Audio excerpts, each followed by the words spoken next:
the weekend's games gave us a semi-final lineup most people were expecting. My name's Mark, let's talk rugby.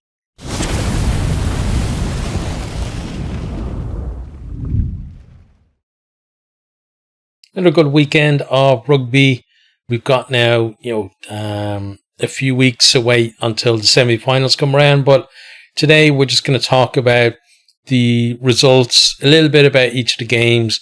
We are going to try to keep it short, and even short compared to normally, because when I say short, normally it's not. But yeah, we're going to try and keep it fairly short. We're not going to go into anywhere near as much detail as we normally would on one of these reviews. Simple reason is because there's a review of each of the 4 quarterfinals up on the channel. So if you want more detail, you can pop on there. So we're going to start with the Friday game. It was Leinster versus Glasgow, and the result was Leinster 52, Glasgow 0.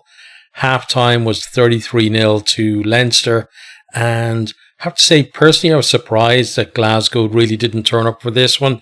Yes, they were missing the likes of Dempsey, Jones, Tuipulotu, and a whole host of others as well, but they've been in decent form recently. The back line has been looking good, with that axis of Hastings and Jordan at 10 and 12, with 2 playmakers in there, and the likes of Stain and Rowe, etc.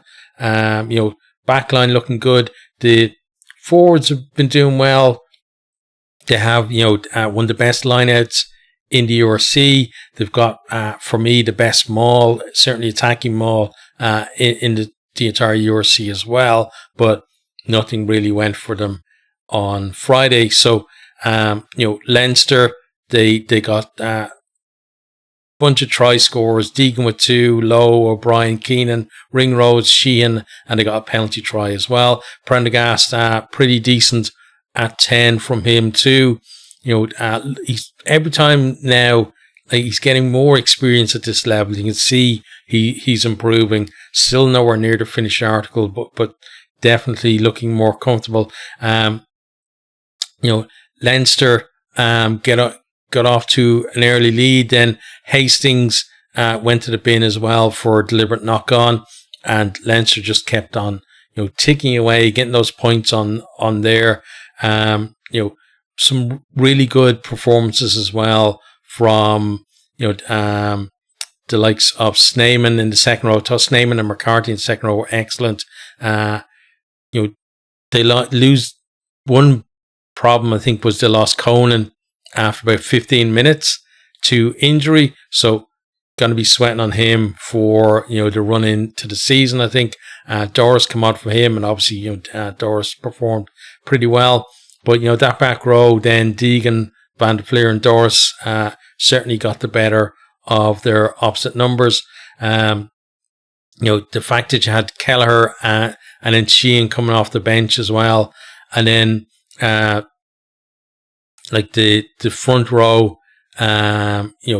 starting front row, you had Healy and Furlong in there. So neither of whom have started all that many games this season for Leinster. So good to see them. Porter did come on in 31 minutes. It's a tactic that we've seen before from Leinster, where instead of having Porter on at the start, where he may get on the wrong side of the referee in the scrum, they bring him on after 31 minutes after maybe they've gotten or 30 odd minutes, maybe when they've gotten a bit of a nudge on the scrum themselves, and then he's less likely to get pinged. They have used it previously as well, earlier on in the season too, and it seemed to work well for them. But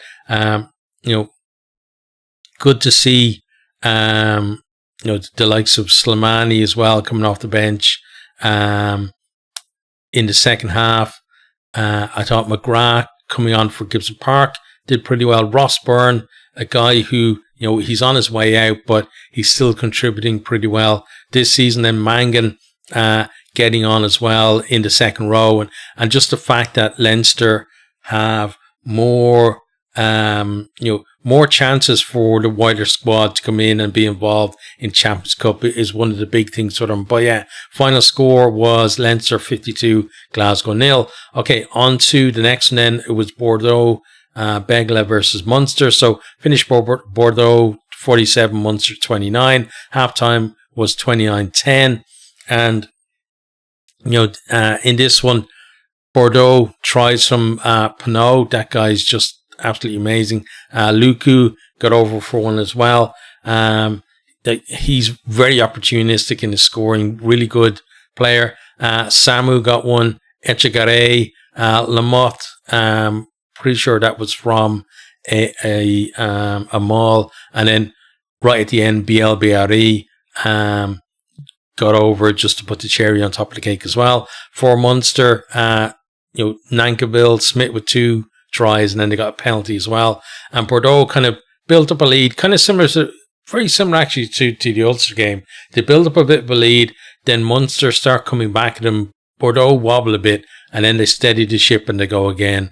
And, in terms of this game, like you had, I think yellow cards had a big effect in the second half because, Tom Ahern and Kendallin both go to the bin for Munster. Like basically Ahern went off for a silly penalty, and then he's just back on the field, and then Kendallin for the second week in a row, he goes off for collapsing them all, exactly the same as he did the previous week as well. But then also we had Sezu.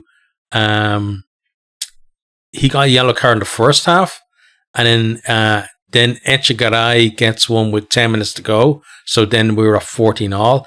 And then with 3 minutes to go, Sezu gets his second yellow card, so he's off for a red card then. But at that stage, Munster, they needed to basically score twice, I think, to win the game at that point, and weren't able to do it. But encouraging signs from Munster that they're getting to the point where you can still see they're not quite up to the level we've seen Munster, famous Munster teams in the past getting to semi-finals, finals, lifting the trophy, but they're more competitive in the knockout stages, and that's definitely something for them to build on. Kind of similar to Glasgow. Like Glasgow, yes, they didn't do too well in the quarterfinal, but they got through to round of 16, and for those two teams, definitely something to build on. But in order to do that, they need to get back to a similar stage next year. They need to at least get out of their pool, be competitive in the round of 16, and hopefully get to a quarterfinal again. It's not, the Champions Cup is not something where you just turn up with a decent team one year and you're going to go to the final. Look at Bordeaux, one of the favourites for the competition. And last year at this stage, they got knocked out by Harlequins at home, 42 points to 41. Having been in a very similar situation, coming through the pool stages, looking like one of the favourites, fall at the quarterfinal hurdle. So they've gone one stage beyond that, at least this year, and they're looking decent. Like there are obviously vulnerabilities there, because against Ulster it was the same as against Munster, where they build up a lead, then they have a wobble, and the other team come back at them. And when they're going to go against the likes of Toulouse, or if they go beyond that, whether it's going to be Northampton or Leinster in the final, those are teams that can maybe exploit those wobbles a little bit more, and maybe not let them score as many points to begin with. So maybe even if they're leading, maybe the lead isn't that big, and then if they have the wobble, maybe the other team have the ability to actually exploit it properly and get ahead of them. Because that was the thing for both Munster and Ulster, was that they couldn't get into the lead in the game, when Bordeaux had their wobble.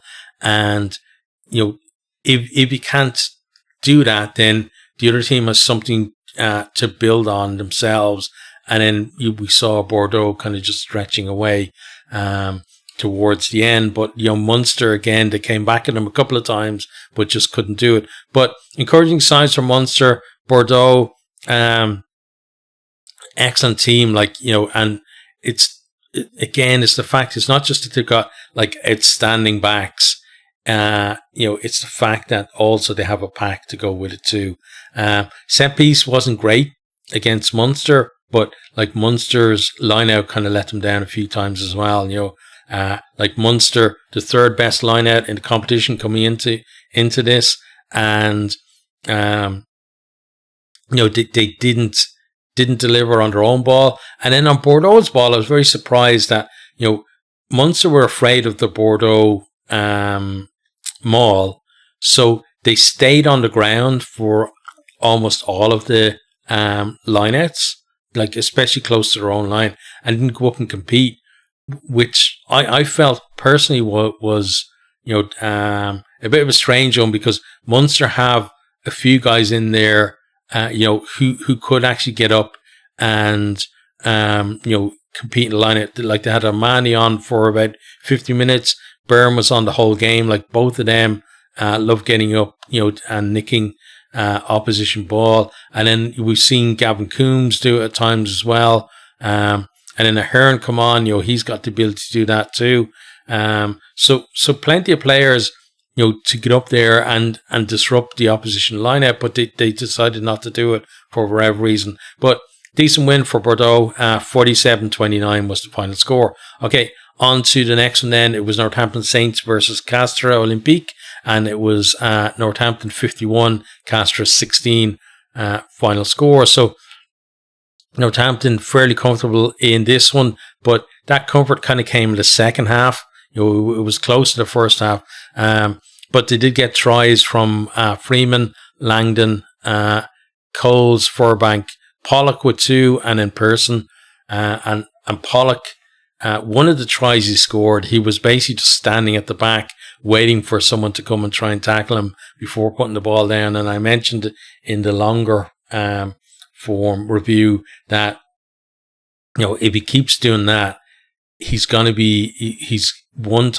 get caught out, and maybe it's going to be a big game, maybe even in the semi-final next week, who knows. But he's going to get caught out where he doesn't actually get the ball down, or he drops the ball, somebody knocks it out of his hand or whatever. We've seen tons of them. You've seen all the compilations of that kind of stuff, and it's not a clever look from him, I think. But from Castres then, Fernandez actually getting all their points. He got a try in the first half, converted that himself, and a couple of penalties, and then he added another penalty in the second half. But as I said, kind of Northampton took control of the game in the second half.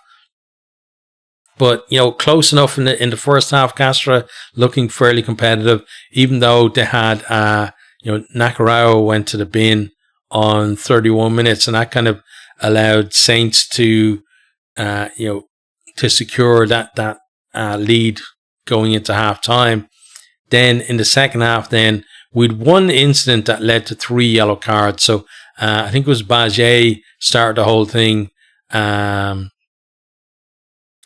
remember exactly what he did, but Akinamaga at the ruck, right? So he gets a yellow card for his actions, but then that set off a bit of a melee between two teams, and then it was Maya Vanua for Northampton, and then Geroi Galison.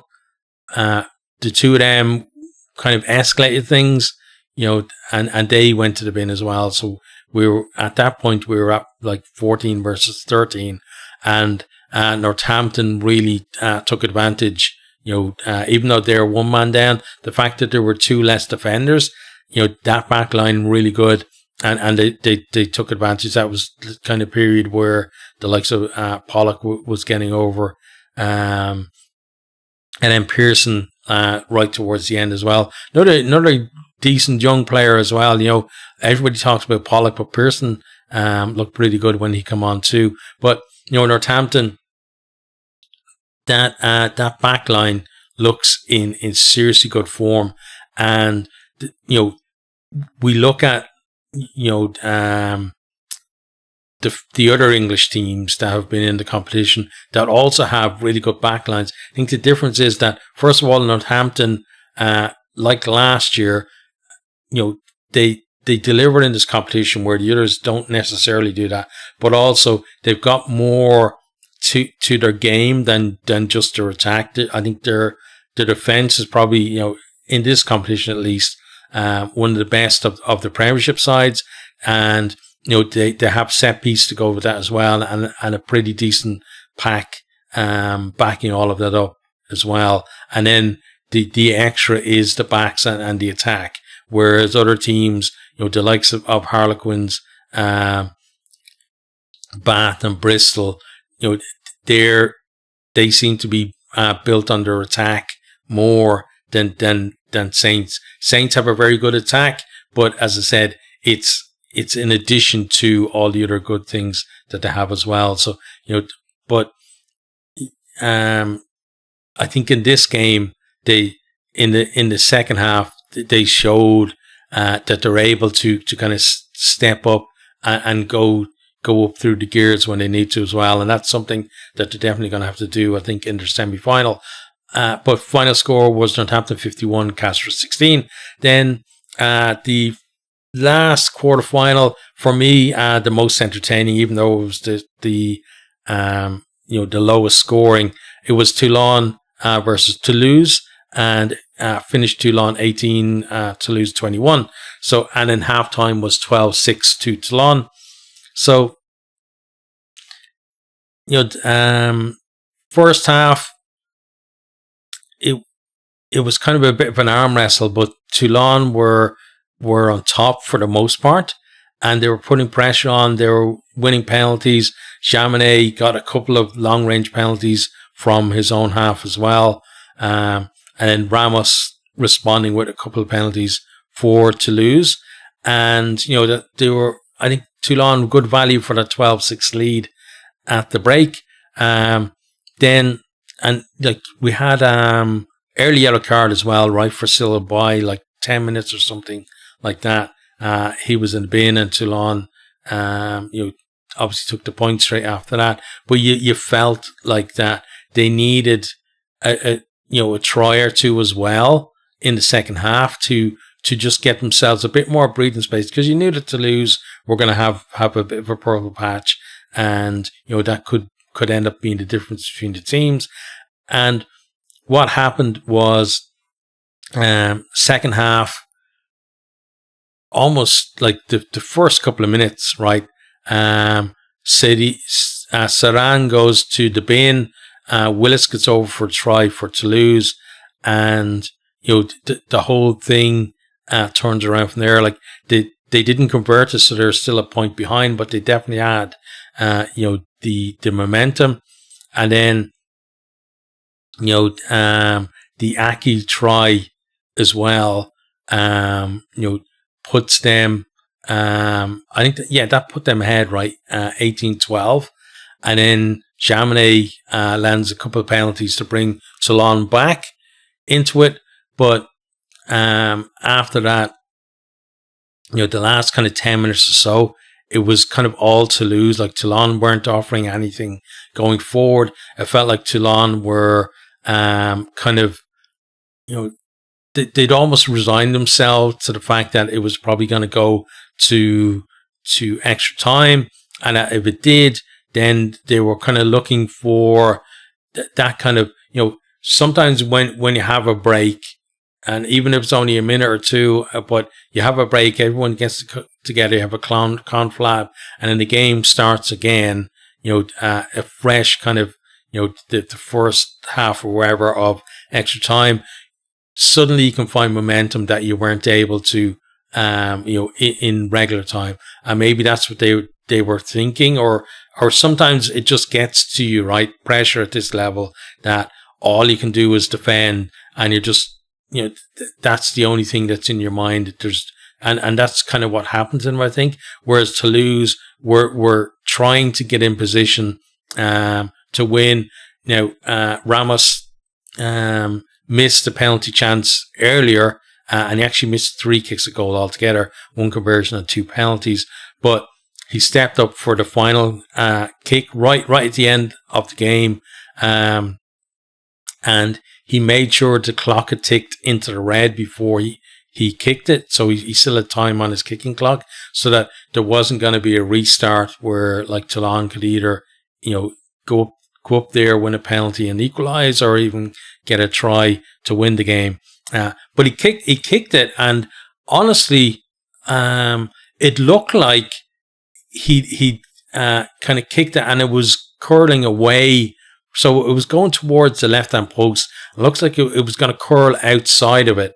Right, that's what the trajectory was doing. And then suddenly it just straightens up out of nowhere, and it's in by like a few meters inside the post. And it's just weird, like the way it happens like that. Because I would have sworn, like looking at the flight of the ball, that ball was gonna either hit the post or go just to the left of the post and wide, but it stayed like at the end, just kind of stayed the right side of the post, and obviously the right side of the post for Toulouse as well. And that was the winning kick. And Ramos, one of the best kickers in the world. And sometimes when you're that good, you manufacture your own luck, and I think that's what he did there with that kick at the end. But Toulouse not looking amazing in this game. Definitely, like, Toulon exposed some vulnerabilities for them, but the problem that Toulon had was that they didn't offer enough an attack to actually, they needed a bigger margin, in that second half. They needed to keep that scoreboard ticking over and to be able to pull away, and they weren't able to. I thought Toulon's defense was very good. Both teams very aggressive at the breakdown. It really was a bit of an arm wrestle, but Toulouse had enough to come through that, and that was our last quarter final. It was Toulon 18, Toulouse 21. Okay, so let's just quickly, let me pull them up. We'll talk about the fixtures for the semi-finals. So first semi-final is going to be on Saturday, May the 3rd, 2025, 5:30 kickoff at the Aviva Stadium in Dublin, and is Leinster versus Northampton. So repeat of last year's semi-final. Leinster last year got a decent, started decently, but then they wobbled, and Northampton almost came back and beat them. They were very, very close, and I think again this year it's going to be close one too. Leinster seem to have certainly progressed from last year, but again, Northampton, they're doing fairly poorly in the Premiership, but they seem to deliver in this competition, and that they're going to be up for this semi-final. And the fact that you always talk about revenge and stuff like that in games like this, and some people say, "Oh, it doesn't matter," but it seems to matter, because it's such a big theme in rugby games, where teams getting picked against each other, and it often seems to be that teams that missed out last time are really fired up, and it's incumbent on the favourites, as it were, to step up themselves. And if they don't, then they're going to get kind of ambushed a little bit, and that could happen to Leinster certainly in that semi-final. But yeah, the first semi-final, Leinster versus Northampton Saints. We'll talk about that and both of the semi-finals, a little bit closer, like in the week in the run-up to those games.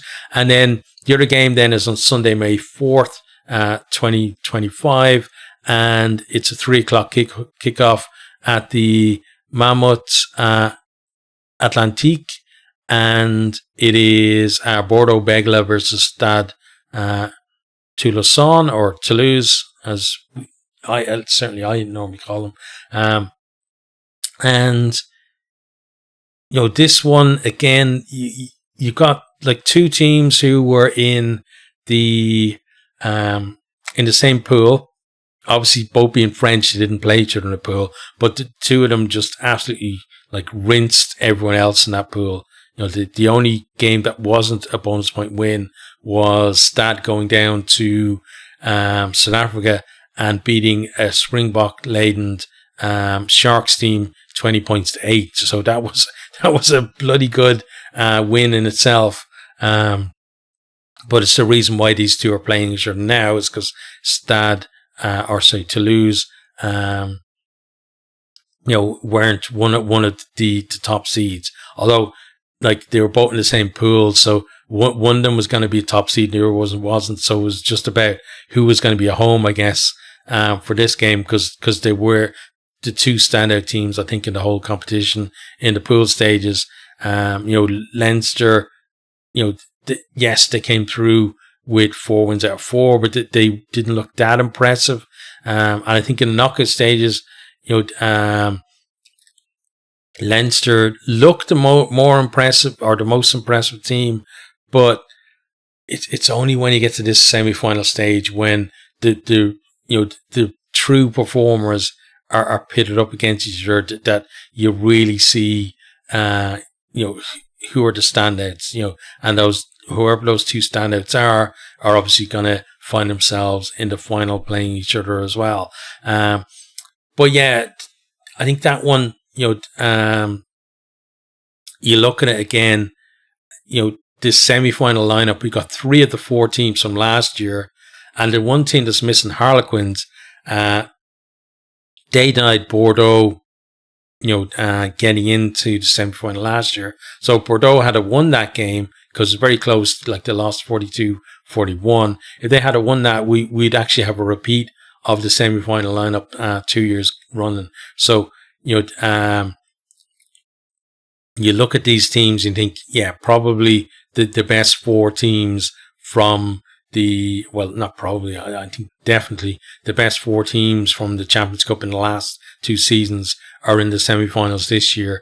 Certainly the best 4 from this year as well. And it's going to be, I think, a hell of a weekend as well with them there. And as I said, we're going to be doing a preview of those semi-finals in the weekend run up. I'm also, just after this one, I'm going to be doing a review of the Challenge Cup, and then we'll have URC previews coming later on in the week as well. But that's it for now on this one. As I said, we have full reviews of each of the games as well if you want to go check them out on the channel. And as always, just let me know what you think down in the comments.